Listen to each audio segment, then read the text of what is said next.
Now we have the CUT's 40th anniversary event, where we'll be having a panel discussion on India's economic progress in the current global economic landscape. We will now have a panel discussion on India's economic progress in the current global economic landscape. I request all the panelists to kindly come on stage to moderate the session.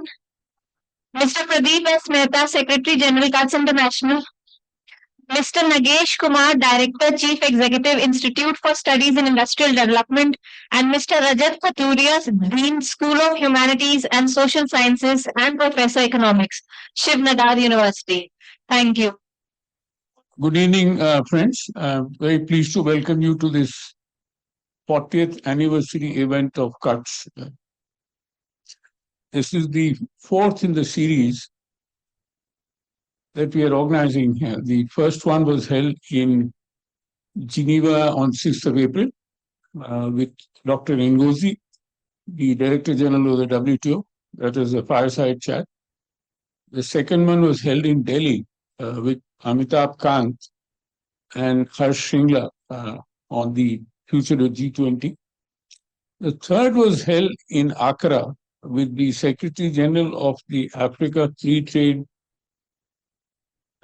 Continental Free Trade Agreement, AFCFTA, on 15th of August when we were celebrating our Independence Day. And this is the fourth one. I'm pleased to welcome Nagesh and Rajat. So it actually gives me great pleasure to have two very old friends and very distinguished economists to come and speak to us on a subject which is also of our interest in terms of how do we look at economic growth. What we did in the morning when this conference is going on, one of the things that came to my mind, and this is what I spoke about, is something which you might like to reflect upon, is this Israeli disaster which has happened just now. And my own guess is that it is going to have very wide repercussions. It's not something which is going to, because it's, you're challenging the whole sort of Middle East in that sense. And Israelis are certainly going to retaliate in a big way. And that, again, would have its own repercussions on the global economy, because that is what we are looking at. Let me tell you a bit about CUTS before I proceed further on this thing. We started in 1983 out of a garage with a zero budget. And since then, we've been taken. We have some very old friends here, also in the audience, who have witnessed our growth. And speaking modestly, I mean, what we grew was by the sheer dint of the colleagues that I have, like Bipul Chatterjee, and without any mentors or any patrons, unlike many other think tanks who have been able to, develop in that particular manner. Now, today we have a global footprint, which is Washington, D.C., Geneva, C centers in Africa, and Accra, Nairobi, and Lusaka, and one in Hanoi, represented by Alice, another very old friend who's here. Throughout these 6 centers plus what we do here in India, we continue to impact on issues relating to competition policy. And what we have been able to achieve in this 40 years is something which many would acknowledge, including Nagesh and Rajat, that we've been able to bring consumer welfare into the whole argument that economics or economic management is done with consumer welfare as one very critical output or outcome, I would say, rather than just an output. And it is defined as such for Competition Act, but beyond that as well, as even as John Kennedy once said, if the consumer interest suffers, it is the national interest which suffers. Though Rahul Bajaj said exactly the opposite. Well, another very dear friend and one of our supporters, unfortunately, is no longer. He was there on our 25th anniversary event as well. Now, but the fact is that we continue to pursue, as per our mission statement, consumer sovereignty. It is all of us are consumers, and whether we are sellers or consultants or managers or what have you, we tend to forget the fact is that we are all consumers. Having said that, we have to ensure that whatever policies which are designed and implemented have consumers as the what should I say, as the goal, consumer welfare as the goal for such policies. Now, we do a lot of work in non-policy areas also, because we are better known to do work in policy areas. Well, some of the non-policy areas where we are quite sort of strong today is at the grassroots, particularly on farmer producer organizations, for example. We run about 50 of them. And that itself is a very great learning experience for us. And we are able to bring in our own wider experience into that effect, like probably looking at sustainability issues around how do we deal with that.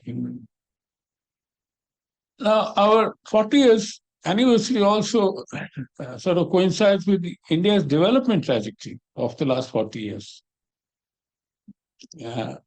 And when we say 2047, when India will achieve its 100th independence anniversary, we would have achieved 50th anniversary of our organization. And that is what we are looking at as to how do we, how can we, continue to work in this way. Now, let me come to the issues that we're going to discuss now. Let me begin with Nagesh. Nagesh is a well-known thinker and international researcher in economic development, who's currently the Director General of the Institute for Studies in Industrial Development. He also has worked with the UN before joining this particular issue. So, Nagesh, can I begin with a question to you? The G20 summit concluded recently with a lot of excitement. And it was certainly an unprecedented event in the sense that our colleagues, officials were able to get a unanimous draft, which hasn't happened in G20 summits, particularly since particularly the Russia-Ukraine. Even that was handled very adroitly, I would say, by Amitabh Kant and company. So, now for experts in the common man, please help us understand what does it mean for the future of India, the Indian economy, and what does it mean for India's relationship with the global South? What you, I'm going to have a series of questions, so let's have a lively, interactive discussion, and no PowerPoints, of course. Sure. We have had enough PowerPoints. No, thank you, first of all, Pradeep, for getting both of us here and have this evening with all of you. And the question which you have posed, and you have partly also answered, in the sense that it was a very big success because it produced a declaration, an adopted declaration, which was not expected even a day before it happened. And so the smooth passage of a declaration was by itself a big, event or big achievement for the G20 summit, because anybody who was following it up, all the previous meetings, every single ministerial, every senior official, they were not able to come to a conclusion of a declaration. They were all ending up with chair's summary. Chair summary is a second best kind of thing when you can't have an agreement on anything. So you allow the chair to read out a summary which represents generally the consensus, but not agreed by all. But the summit had a declaration which was, in my view, a big achievement by itself. Now, in terms of substance and what you asked me to sort of share, that what does it mean for India? Obviously, G20 is a global forum, was discussing global issues and was not directly talking about concerns, challenges, or problems Indian economy is facing, and was not trying to resolve any of the Indian problems.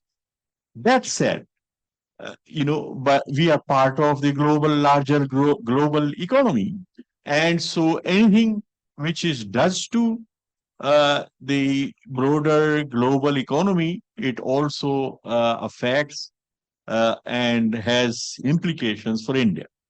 So, from that point of view, since it recommitted the world to SDGs, for instance, this SDG, sorry, G20, it did number of issues it was touching upon, which would help to get the development agenda moving faster. And from that point of view, it would also help India. So the other thing, which is perhaps more directly related to India, is the digital public infrastructure. There was a big emphasis on digital public infrastructure.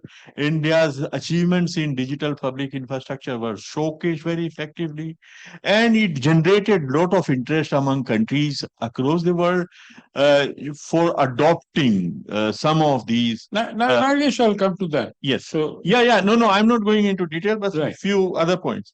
So that's that my question. might create some demand for India's ICT services. So that is one direct thing. And of course, the other is the MDB reforms was put on the table very firmly, which might lead to greater magnitude of lending or development resources coming to developing countries, and India being one of the developing countries might see an increase in inflow. And MSMEs, for instance, there was a agreement to start a portal for connecting MSMEs with the global value chains, which might also help Indian MSMEs. So, and then I think one more thing which happened on the sidelines of G20 was this IMAC, the India, Middle East, Europe economic corridor, which, in my view, could be a game changer in terms of connectivity and logistics for India's exports and other countries' exports if we are able to exploit its full potential. But just concluding, we'll have more opportunity. Israel, attack yesterday or day before, puts a spanner in and so I think it would be put on the back burner for a while. Right. Until the peace is restored in the region. So that is an unfortunate part. And your second part of your question about how would it affect India's relationship with global south. I think there is a lot of achievement in terms of the fact that Indian presidency began with the voices of the global south in February with 125 countries, which helps to restore the credibility of the fact that India is serious about becoming a voice of global south. And PM Modi wanted to bring on the table the agenda of developing countries. Then bringing a African Union as a full member also, I think, is a very defining legacy, which will stay for a long time. That it was in Indian presidency that African Union became a full member, and it extends the reach of G20. It makes it much more inclusive as a forum. So I think on that count, India achieved. Thanks, Nagesh. Just on that particular point, my only viewpoint is that China finds it more difficult to accept India as the leader of the global south, and particularly on admission of G20, Africa into G20, etc. These are two issues with which China is very, very uncomfortable for reasons which are obvious. Now, just to clarify, for those who may not have understood, one important point which Nagesh made was the reform of the multilateral development banks. World Bank, Asian Development Bank or African Development Bank, the International Monetary Fund, and so on and so forth. Because these are all very loaded institutions in terms of their method in which they operate, sort of very Western oriented. Having said that, let me come to Rajat. Since we are celebrating our 40th anniversary, I would like you to look back and help us understand the evolution of economic policy over the last 40 years. But, and let me conclude. How has India's economic policy matured to deliver on competitive markets and competitive enterprises? Prime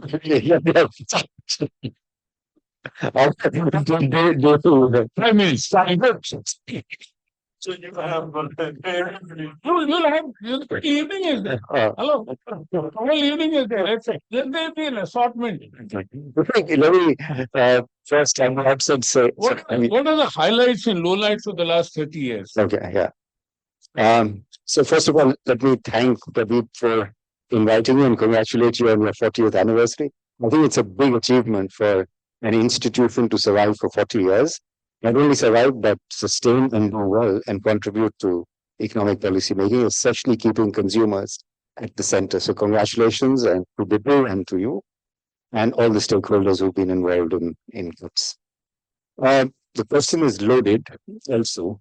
Only today I read a cover story of The Economist. I don't know if you've read the latest Economist, the cover story, which is looking at markets in a very different way compared to, so we're coming full circle in some sense on markets and market failures.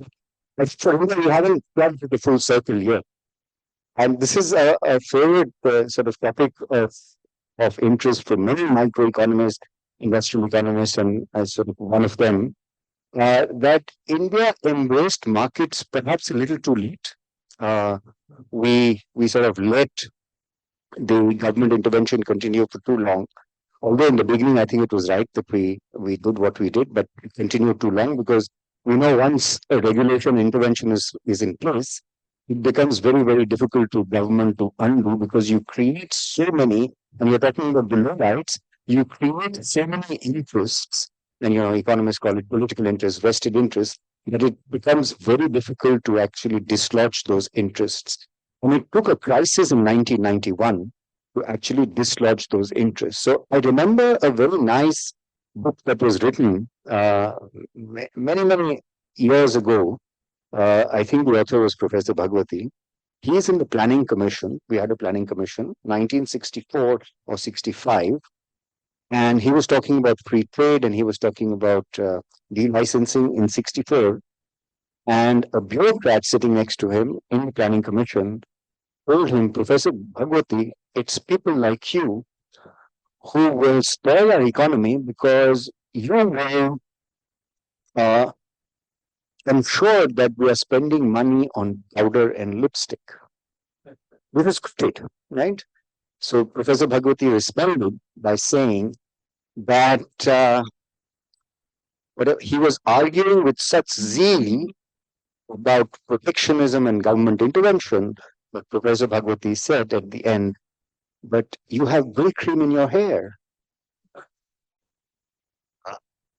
And so it is okay for the elite to have the products of the market, but you denied the population the products of that very market that you were enjoying. So, I mean, this sort of, I would say, this standard that exists, and it continued to exist for a while. Not to say that government is all sort of doing everything which is optimal, but there is a message in that book, there is a message in that statement. Markets, as you say, Pradeep, markets can work for everybody.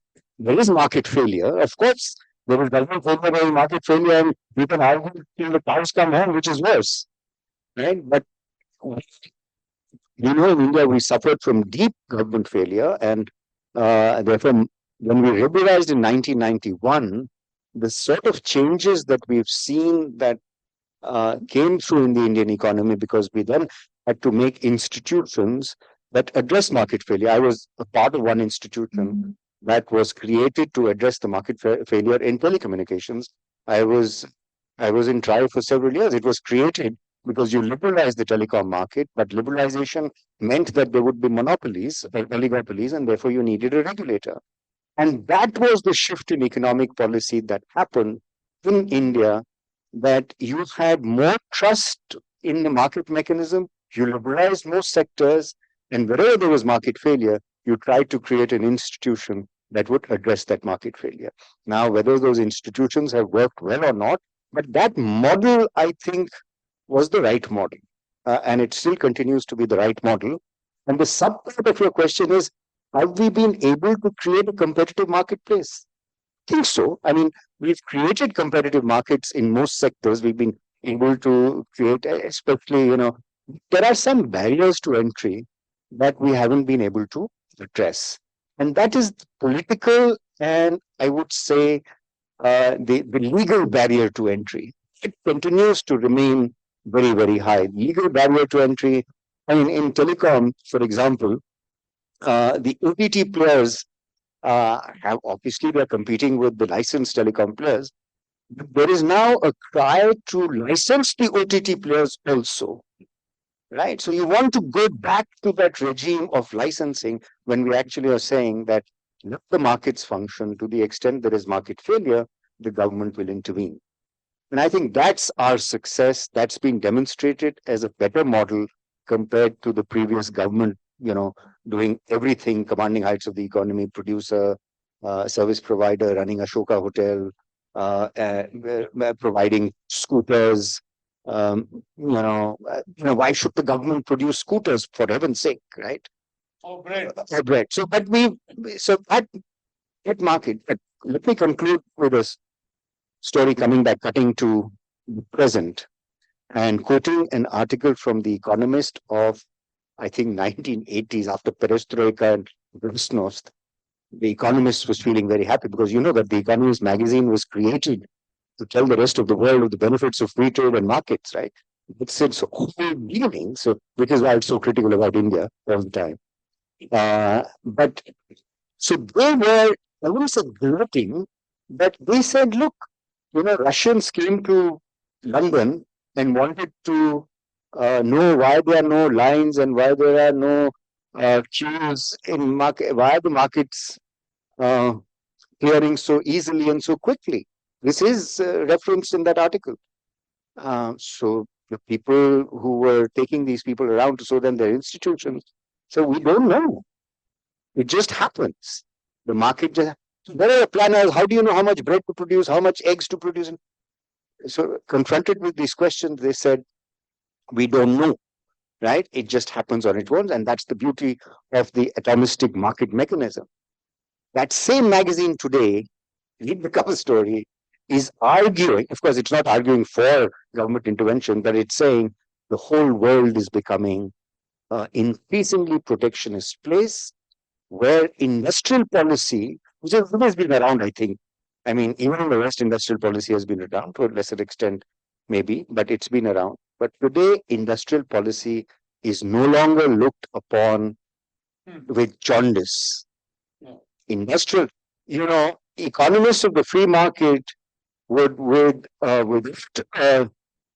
sort of any hesitation, without a reluctance, or without hiding their face, or without any shame, would talk about industrial policy. And it's the difference, I think. We have markets, yes, we've overcome that, but I think industrial policy, as far as I can see it, is here to stay. Yeah, when the WTO came in 1995, industrial policy started shrinking. The WTO was talking about contestability of the markets. So therefore, competition policy or competition became much more important. Now, you pointed out the highlights and the lowlights in your own way. So I'm not going to look at that further, but except that when I come back to you, if you could look at it from a more global perspective. Since we have a global audience here, Nagesh, next question to you.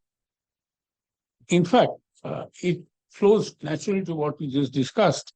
There's so much conversation happening around the interaction of industrial policy and competition policy. India, the US, the EU, and many others have taken concerted steps to either guard their tech sectors or build tech sectors.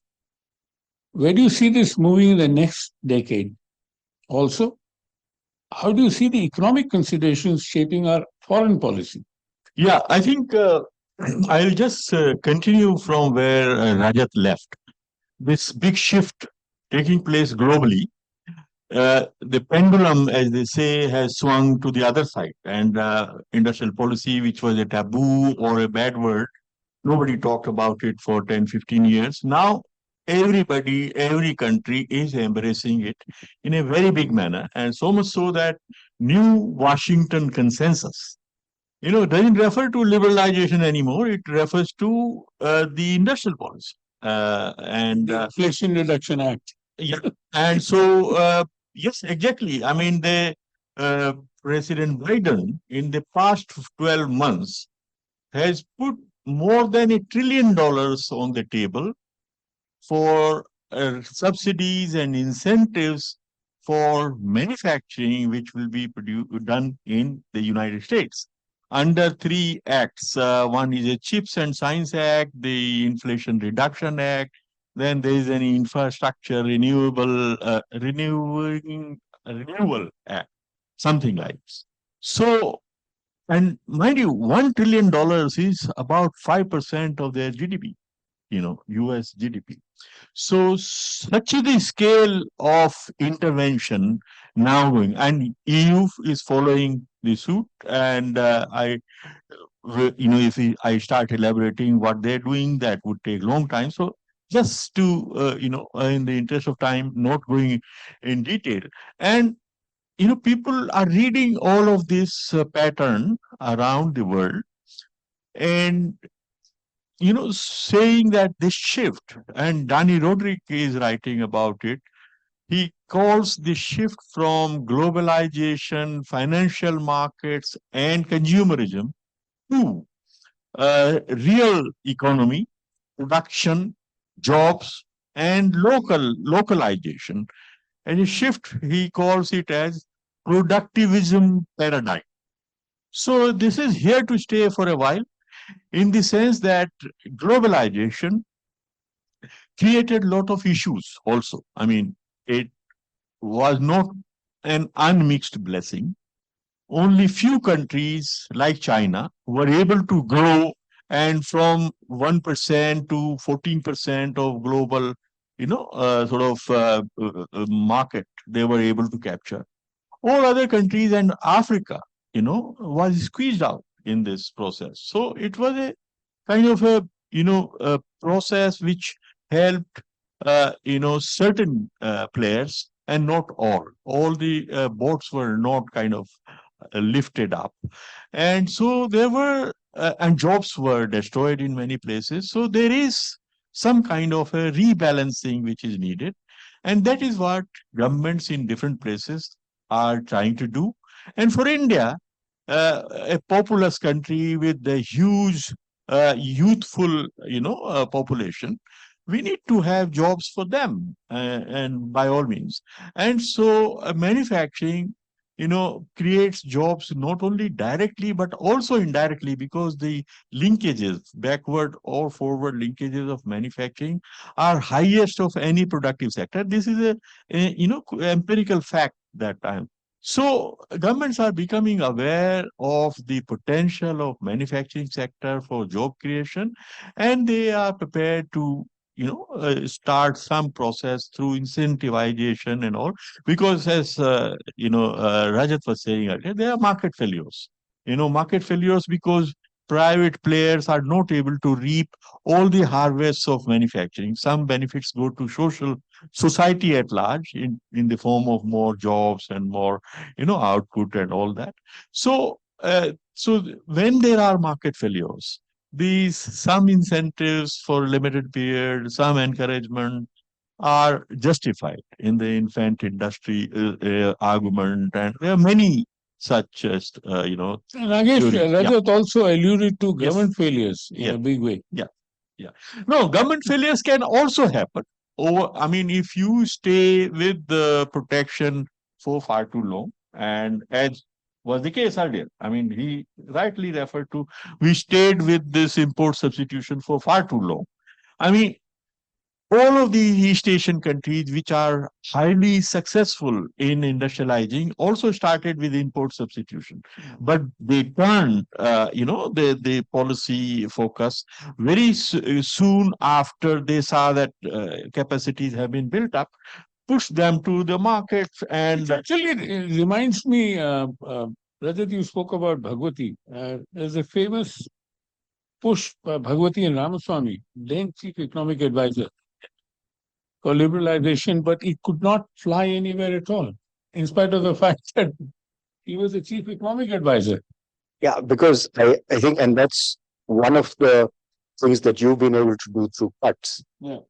Which is that economic policy was not made keeping consumers at the center. Economic policy was made keeping producer interests in mind. That was what economic policy was in India. It was always, the Planning Commission was mainly keeping producer interests in mind, because obviously it's much easier to engage with, but now you have at that time you had no consumer organizations who could promote consumer rights, or who could promote consumer interests. So it was really, our industrial policy was completely captured by producers. I mean, Bombay Club that you were referring to, and Nagesh, was a product of the producers. Consumers didn't get a look into But industry. at that time also, I still remember Rahul Bajaj complaining that I cannot produce the 10,001st scooter, because I've been given a license to make only 10,000 scooters. Yes. And there was a 10-year waiting list for the scooter. For those who are from outside the country, outside India, would know, there used to be a 10-year waiting list for you to be able to buy a scooter.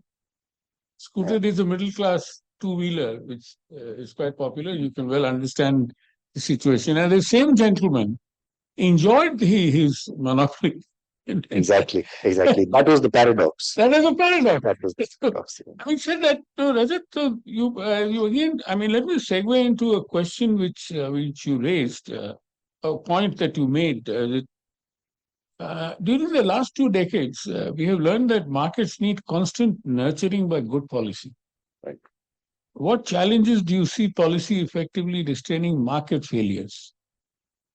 Well, I mean, policy, one of the questions that people often ask me is that, and ask obviously, is policy independent of implementation? Right? No. Right? I mean, challenge in India has really been, and in several countries of the world, has been that you design a policy which becomes very difficult to implement. So I think that's the last mile problem that we face. In terms of policy, I think we've done pretty well. I mean, there are some policies which are not, you would say that, like increasing tariffs periodically, that's not good policy. We've got a very good education policy, for instance. We've got very good health policy. Problem is, how do you begin to even implement those policies? Right. And that, I think, is... Can I take some comments from our foreign guests? Let them, speak from their own experience in their country. Mohammed is from Egypt, the chairman of the competition authority there. So actually, I would say it's interesting because I would take, for example, the automotive sector. So you've mentioned the scooters, and I would say the automotive sector was a similar situation in Egypt. We managed to go to the idea of input substitution, and the question was, it's too long for input substitution. Hence, when it takes too long, it makes a market failure and makes it much dependent. And things were moving side by side, and there was an interesting approach, basically putting KPIs on the local component of the manufacturing. So as soon as you reach 60%, then the whole tariff and non-tariff barriers going to be removed. So basically, we always say is that the government's giving vitamins to these industries until they flourish, and then they go ahead. But again, this is still a problem because there is sometimes if you don't follow these KPIs strictly, you make yourself as a government failing the markets through these policies.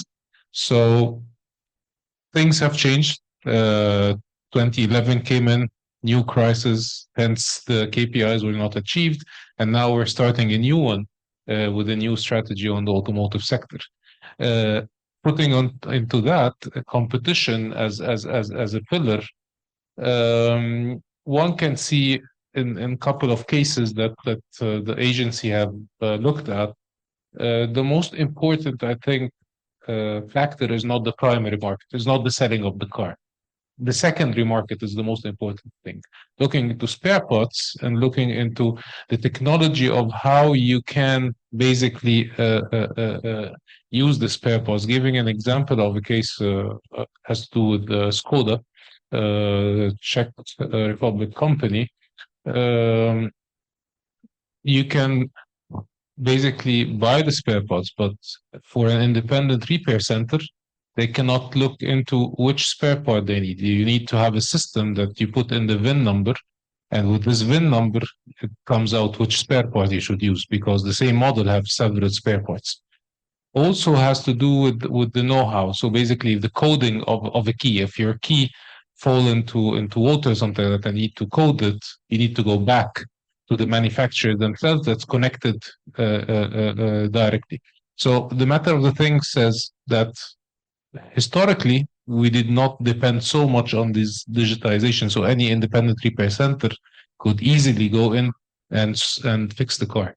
Currently, in this new sphere, it's becoming much more complicated. Hence, you can see that there is no market concentration upstream in the primary market, but you can see more concentration downstream. Hence, we're currently working on the guidelines on how spare parts and aftermarket service should be look like in order to make sure that even if we're concentrated upstream primary market, no enough imports, you at least open up the market downstream into the spare parts market. Hence, you increase the selling of the secondary market. Thank you. Yeah. Thank you very much. Very interesting thing which Mohammed mentioned today is there is a committee on competitive neutrality chaired by the Prime Minister in Egypt. The kind of competition reforms which are happening, something which we've been advocating in India unsuccessfully, and they have been very successful. Advocating that. Yeah, no, we'll do it. Then it will happen one day. Yeah. Harden is from South Africa. Can we hear your experience on some of these issues that we discussed about industrial policy versus competition policy? So, He is the Brazilian colleague here. Victor, I can Sorry. I can see, yeah. No, yeah. Maybe it will also be a question because there are a lot of lessons to learn, I think, from India in a number of sectors. And I think we're discussing pharmaceuticals today. Also telecoms. It's good that you said you were working in that space because I just wanted to find out whether is it maybe a function of the population or astute policy making, in the sense that you are able to liberalize and achieve lower prices for the consumers. So in the case of South Africa, where we have liberalized, say in telecoms, you do have concentration, oligopolies, and do not achieve lower prices or competitive prices. So which still requires a lot of intervention from a competition policy or authorities point of view. The same with pharmaceuticals. So I think Harding, can I interrupt you here? One particularly, you have an electricity monopoly and your whole electricity market is in a very bad shape. Why? What is the government doing about it? So I don't think the greed in South Africa. So if you ask me, you ask me this question, we have sufficient capacity to provide electricity. So we have that monopoly has 50,000 megawatts of power of installed capacity, but it can only deliver 28,000 peak demand of say 34,000. So then you'll have that shortfall. I didn't see that as a government issue. In fact, it's a competence question of individuals assigned to these entities. So the policy is there, the budget is there. We But there's constructed. a lot of corruption. Yeah, this is and I don't see. This is where you say there's sometimes government failure. Yeah, There's this is the governance. typical case of government there's failure. governance. ESCOM. There's Yeah. governance failure, but I think Yeah. it's a governance failure right. issue, not so much a government failure. Because government, I think, at least my sense, just provided. Government could be synonymous in the case. No, I think in terms of SOEs, and I think Okay. if you look at the OECD has done a study on this, Right. that I think in developing countries, most leakages are through SOEs. In some cases, governments are involved. In some cases, it's the elites in those SOEs that are bleeding them dry. Yeah. So I'm in India today. I don't want to say anything about the Guptas in South Africa. Let's go back home. Oh, you invited them, eh? We need to accept them. I just want to respond to one of the points that you made very quickly. How India achieved low prices is an interesting story. It's obviously competition and technology have a role to play.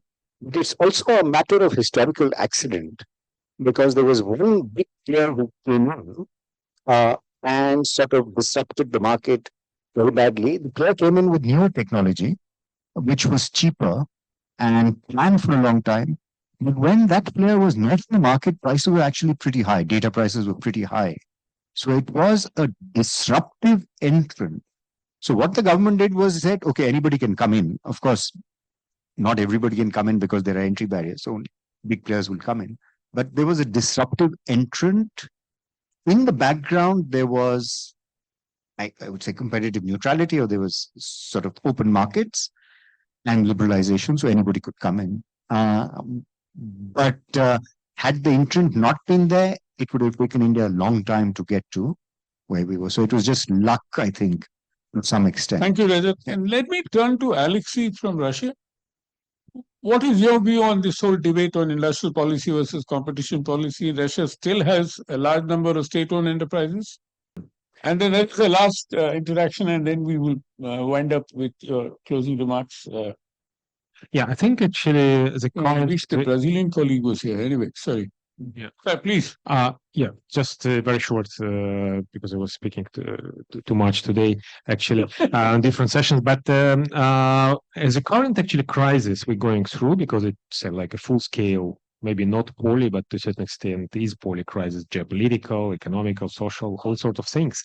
And it actually shows very interesting problem. I mean, gives us food for thought about the role of antitrust. As a current government, I think, role of competition policy, you're right, yeah, role of competition policy. So the current government, I think, to a large extent, treats competition law and policy as a kind of unnecessary luxurious thing you have when you have like everything going smooth and, you know, in peaceful manner.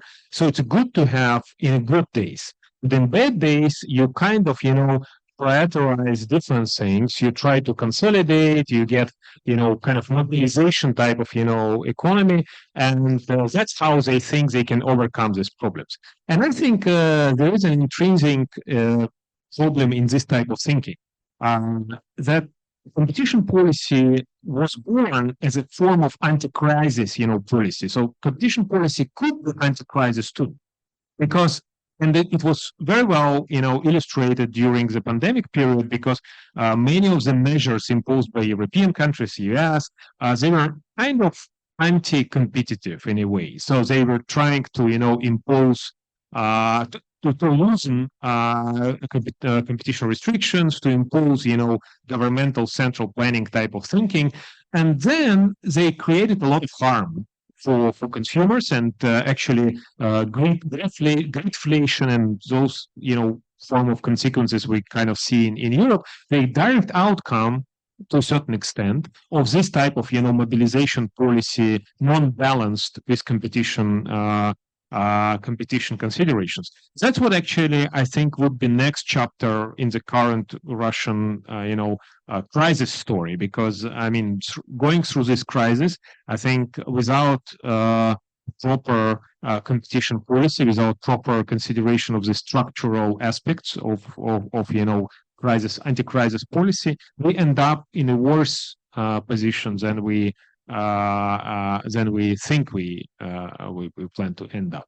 Also, yeah. Thank you, Alexis. Thank you. Anurag Jain, sorry, Anurag Goel, used to be a member of the Competition Commission of India. He has some very interesting thoughts which he would like to raise. Please. Well, the panel has spoken of regulation, disruption, technology. I would like to ask two interrelated questions. Pradeep, don't worry, only 5 sentences. You're very worried that I speak very long, which I don't. And he warned me in advance, and I never speak very long, but anyway. And I'll speak about the next 25 years rather than the last 40 years. And I speak in my capacity, present capacity, one of my capacities, as advisor to Department of Science and Technology for visualizing and preparing a document on technology vision 2047. Now that is very critical for India 2047. So that is why I'm into the future. And I go into with exponential technology. So my questions too. What do you think will be the medium long-term impact of exponential technologies on world and business? Do we need to reimagine and redesign the regulatory architecture for reasons even beyond the ones you mentioned? And what is the backdrop of this question? I'll try to explain only in one sentence. Because exponential technologies, and you know it all, are disrupting world and economic landscape as we know them. For example, we talk of AI and singularity. You talk of bioengineering and transhumans. These are huge issues. You hear Yuval Noah Harari talking of AI. And he says AI will be gushing out a new flood of human culture, destroying our own culture. You have ethical issue with DNA editing and you're going human beings becoming transhuman. So there are a lot of issues. And because I've decided to write a whole chapter on regulation. And it starts with the scenario of 2035 and 2047, actually, very far away. 2035 and 2047. When I wrote that scenario, I realized that it's extremely critical to get our regulation right. And our current regulatory architecture and thought process is not equipped for that. So what are your thoughts on that? Thank you. Well, let me sort of in my concluding remarks say that what I think is, so I'll take your question, Mr. Goel, but I just wanted to make a concluding remark on the fact that I think in the future, so especially in India, we will see that, so take the example of DPI, digital public infrastructure, and that sort of encapsulate, and Nagesh mentioned about that. DPI, as opposed to sort of popular thinking, is not infrastructure that is built by government. It could be built by the private sector, but we need to get the sort of incentives right. And I think that's what the role of government will be, is to provide the right incentives to let private sector do what it does. But private sector also has a problem of, big tech capturing markets. So they're getting what kind of regulation and what kind of antitrust or what kind of competition policy you'll need is, I think the focus should be on that rather than saying, I'm going to provide everything. So the role of the government, at least for India, will completely change to one of facilitation and governance rather than of provision. I mean, maybe even in defense now, government doesn't produce. Many countries, absolutely. I think government should get out of production and be involved in governance. Governance should be sort of very swift, and it should be sort of you can't be able to. If it's a red light, you couldn't be able to bribe a policeman. You know what I mean? So the retaliation from the government should be swift and quick. I mean that's theoretically I can say that, but that creates rent-seeking opportunities, which is not good for anybody. I think that's where markets and governments will sort of interact.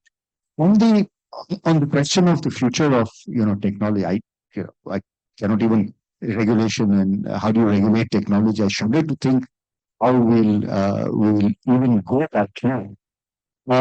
Our the 2008 crisis and then later COVID, we sort of thought that we'll throw regulation at a problem. We'll create more rules and we'll be able to solve a problem. For technology, that will be exactly the wrong thing to do. So I don't know what the right thing to do is, but I would say that here is a problem that technology is sort of creating, and you try and throw a regulation at it for the greater common good, like Benthamite or something, and say that I'm going to throw a regulation at it. I think I would avoid that. I could create a regulation for other sort of market failures, but for technology, I don't know what's going to happen. I mean, a conversation between Facebook and Elon Musk and Zuckerberg, one says that you allow technology to sort of go, and one says technology has gone too far, we need to actually rein it in. I mean, if those two people can have that argument, I think we are. So we hardly work with technology. We don't. I mean, they understand the technology. We don't, right? So that's why I would say, don't throw rules at technology. It's my sort of answer to that. Yeah, thank you. Yeah, I think on the same question, let me also just say a few words. When the new technology revolutions start, typically we tend to be, they tend to be overhyped. My mind goes back to late 1980s when this biotechnology was surfacing as a new core technology which will change the world. Many of the things that we produce will be substituted by, for instance, sugar will be out of, the high fructose corn syrup will take care of everything. So many industries were, one was talking about that they will cease to exist. It didn't happen. Similarly, 2 years ago, look at the debate about AI and ML. It was substituting, or it was supposed to substitute or throw out of the job 65, 67% of people out of the jobs. There was the discussion. But very recently, ILO has come up with the study that no, the jobs will not be lost. So only different kind of jobs.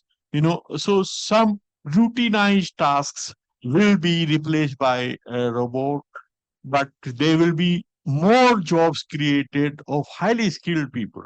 So what we need to do is to train and reskill our people in new types of skills that will be needed. Routinized jobs may be replaced. And I think Rajat is absolutely right. Trying to bring regulations to stop technology in its tracks can only damage our own prospects, because everywhere else in the world they are going ahead with their innovations, and if we don't, then we will be left behind. So it is to our disadvantage. I think Indian industry, Indian services sector, and government, e-gov is the real thing. They need to exploit the potential of these new tools that are available. And we have seen how DPI can solve so many problems. Direct benefit transfers is saving how many $1 billion every year. So all of these are good things and we should use them. And of course, when there are misuses and, monopolies building up, because obviously some regulation is needed on that. Thank you. My friend Alan Asher has a point to make before we conclude. Yes, He's from Australia. my point is that 76 years or thereabout ago, India was a country that many felt was in a terminal state with massive poverty and all of those things. And 3 5 year plans later, things didn't seem much better. But I think the point I want to make is that as we look at the progress and development of India, we have to have a time frame that is much longer than many of us would like. That I think it's right to be impatient for reform. It's right to want things to happen overnight, but it's wrong to imagine they will. And that I've seen in my first visit to India was, I think, pretty well the first year that Cuts was about. That was also the first year of Maruti and Suzuki. And think back to the policies around that. Not long after the second big round of currency devaluations and things as the country, and demonetization, struggling to work those things out. Anyway, my point isn't so much about that stream of history or even the economics, but one thing that I think was a powerful feature in all of that, and that's partly why we're here right now, is the growth of groups like Cuts and the rest of civil society, which I genuinely believe has underwritten the maintenance of the democratic nature of India in a way that you just don't see in many other countries. I've worked in the 10 ASEAN countries and others where civil society is not all that significant. Some are, but in many it's not.